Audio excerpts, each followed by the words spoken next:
শুধু ধোঁয়া আর ধোঁয়া, চারদিকে শুধু ধোঁয়া উঠছে, দেখতে পাচ্ছেন। দেখলে মনে হবে, দেখতে পাচ্ছেন শুধু ধোঁয়া উঠছে।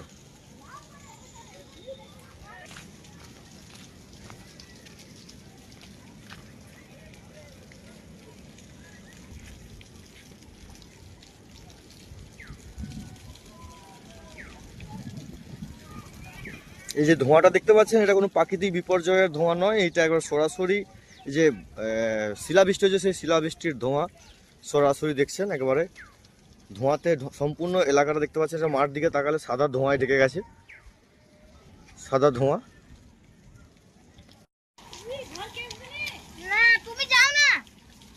শিলের সাইজ দেখতেই পাচ্ছেন।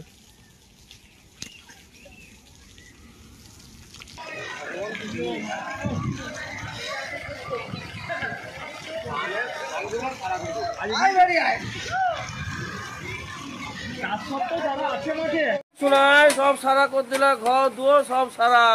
হে ভগবান, এগুলো সিল। বিষ্ণুপুর মহকুমায় ব্যাপক শিলাবৃষ্টি। বাঁকুড়ায় গতকাল থেকে তাপমাত্রা ছিল 40 ডিগ্রি সেলসিয়াসের কাছাকাছি। প্রচন্ড গরমের পর অবশেষে স্বস্তির বৃষ্টি নেমেছে গোটা জেলা জুড়ে। বিষ্ণুপুর মহকুমা সহ একাধিক এলাকায় রবিবার দুপুরের পর থেকেই শুরু হয়েছে প্রবল শিলাবৃষ্টি। বৃষ্টিতে গরম কমায় স্বস্তি পেয়েছেন সাধারণ মানুষ। তবে এই আকস্মিক শিলাবৃষ্টিতে দুশ্চিন্তায় কৃষকেরা। জেলার বিভিন্ন প্রান্তে এখনো মাঠে রয়েছে আলু ও অন্যান্য শস্য।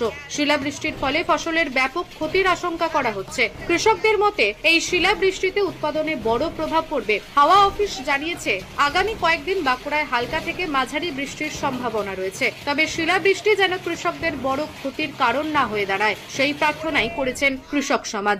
মাঠে ছিলাম, মাঠ থেকে আসি আলু ভাঙতে গেলাম, দিয়ে শিলের ঘা খেয়ে আস। হয়তো ওই টুকটাক হেতা ছিঁড়া গেছে, সেটা আঁঠুই পেয়েছে, মাথায় পড়ে গেছে, আলু ফাটিয়ে দিয়েছে, বস্তা একবারে ভেদ করে ফাটিয়ে দিয়েছে। ব্যাপক হারে একবারে শিলাবৃষ্টি।